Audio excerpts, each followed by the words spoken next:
sixth grade Bobcats. Welcome back to another great week at the Helena Middle School. This week, I'm going to be talking about, actually, the next couple weeks, I'm going to be talking about characteristics of respectful friendships, healthy friendships. Last year, I did a school-wide poll as one of the or the Jelly Bean Question of the Weeks, and I got input from all of our student bodies because I wanted 11 to 14-year-old input on what makes a good friendship, what characteristics are you looking for. And so I compiled the top 20 answers, and I'm going to talk a little bit more in depth about those today. So many times we fail to realize that being a friend is an art, it's a skill, and instead of talking about how to be respectful, maybe we need to spend more time talking about characteristics of how to improve your friendships, because friendships are so important, relationships are so important. We are human beings. We strive for connectedness. We strive to have healthy relationships. And so I'm going to give you guys the next couple weeks the 20 top skills for that. So let's get rocking and rolling on this. Go out and make it a great week at the Helena Middle School. As I mentioned, this week's Bob. That brings us to this week's Jelly Bean Question of the Week winners, who are Sean McKee, Noah Hensley, Savannah McKee, Camille Sertain, and Chloe Wilson. The answer to last week's Jelly Bean Question of the Week was a bed. And if you're in Mr. Kepler's advisor, let's be an artiste. All right, well, I compiled you guys' list, and thank you guys for doing that. This was so awesome. I was able to compile the ideas that you left me in the Bob box in the counseling office, and some of you had some outstanding comments there, and I was able to compile the top 20, and I added a few in of my own, and we came up with a list, and for the next few weeks, we're going to be talking a little bit more in depth about these friendship characteristics. So the first one, and this was probably the one that I saw the most. Of course, it's trustworthiness, or can you be trusted? Trustworthiness is the ability to be relied on for something important. This could be something that is secretive, private, or sensitive in nature. A lot of times if you have friends, you want to confide in them, but you're not going to confide in them if you can't trust that they are going to keep that between you and them. If you can't be trusted as a friend, you may as well be a stranger. That's probably the number one characteristic of friendship that I found, was so many of you put trustworthiness down. Trustworthiness was probably the most popular answer in the Bob box I received, meaning it's pretty easy to say it's a prerequisite for virtually every person in this school when they're looking at friendship. And the other thing about trustworthiness that I think is very important to think about is it has to be earned over time. When you meet somebody new, maybe for some of you sixth graders, when you met somebody from a different school for the first time and you had lunch with them at their table, it took a while. You didn't really know who they were. It takes time to earn trustworthiness. And that takes time to develop, and it happens over time. It's not going to happen overnight. You have to prove yourself over time that, hey, I'm somebody that can be trusted. And conversely, once that trust is lost, it's very difficult to get it back. Okay, so trustworthiness was probably the number one answer when I was asking about characteristics for friendship. Let's go on to number 2, honesty. Being honest is a huge component to friendships and can be tricky at times, and I'm going to talk about that here in a minute. Honesty is also a huge component in building trustworthiness. Okay, in order to be and to build trust in friendships, you have to be honest with those around you, especially with your friends. If you can't be honest with your friends, then, if you think about it, who can you be honest with? Sometimes being honest is difficult because you don't want to hurt a friend's feelings. And this is probably the trickiest thing when I'm working with kids, when I'm hearing stories, is a lot of kids have problems navigating what can be kind of a pitfall in honest. We want to be honest with our friends, and our friends want us to be honest with them. But what do we do when the truth isn't a glamorous or an easy thing to communicate? And I'm going to give you guys an example here. I recommend using a sandwich or an Oreo statement, some of you call it. This is a great way to do this. Let's pretend that I was walking down the hallway one day, or I was in my counseling office, and I bought a new shirt. And I said to Miss Pandis, what do you think of my shirt? I just bought it yesterday. And let's pretend Miss Pandis honestly does not like my shirt. Maybe it's some weird color of orange. Maybe it's an Oregon State shirt that I wear all the time, and she really doesn't like it. But Miss Pandis is not only my colleague, but she's my friend, so she doesn't know what to do. Well, In the sandwich statement, we start with something positive. Well, Mr. Flato, she might say, you're always pretty fashionable. You dress pretty nice. You dress professionally. I don't know. That shirt really isn't my style or something I would wear.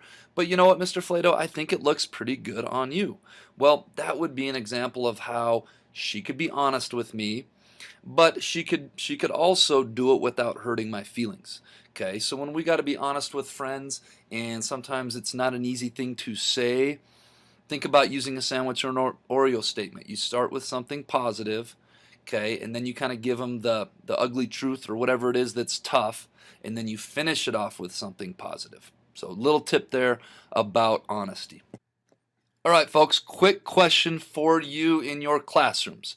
I have here a glass of water, and let's pretend that this glass of water the glass holds 16 ounces, okay? Now let's also pretend that this glass has 8 ounces of water in it, okay? So I have a question for you, and I want you to just think about it to yourself. Is this glass half empty, or is this glass half full? Okay, maybe real quick, if you think this glass is half empty, please raise your hand right now.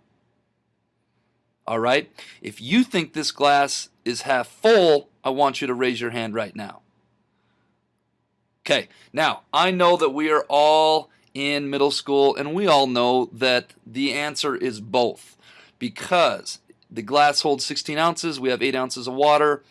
8 is exactly half of 16, so the answer is both full, half full, and half empty. Okay, but I'm not getting at that. We're talking about friendships today.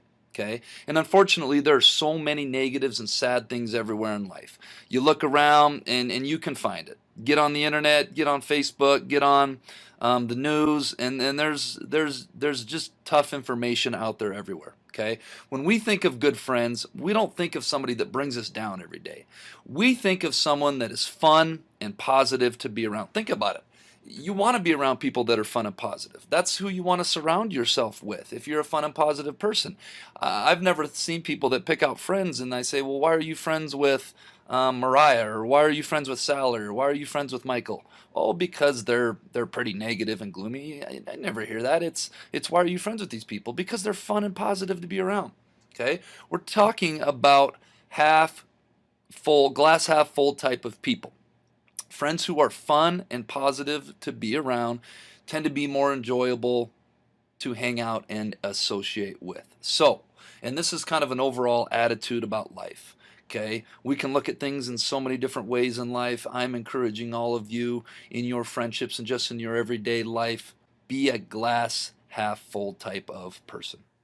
All right, and we're on to our fourth one, which is loyalty. And loyalty was another one that was probably one of the most important characteristics from the feedback that I got from you guys. And I think it should be right up there.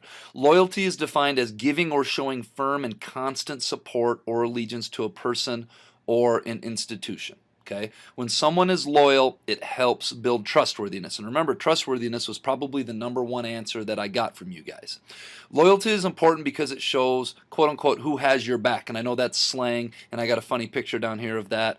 When times get tougher, when you need friends to lean on. Look, our friends should be there for us. Okay, and part of a huge characteristic of friendship is loyalty is, can I depend on them for being there? I heard a lot of you say dependability, and what dependability really is loyalty. It's that firm and constant support. I know that person is going to be there. I know that person has my back. I know that person isn't going to be talking trash or talking smack or spreading rumors or spreading gossip behind my back. If I'm not there, they're going to be speaking positive words of affirmation about me.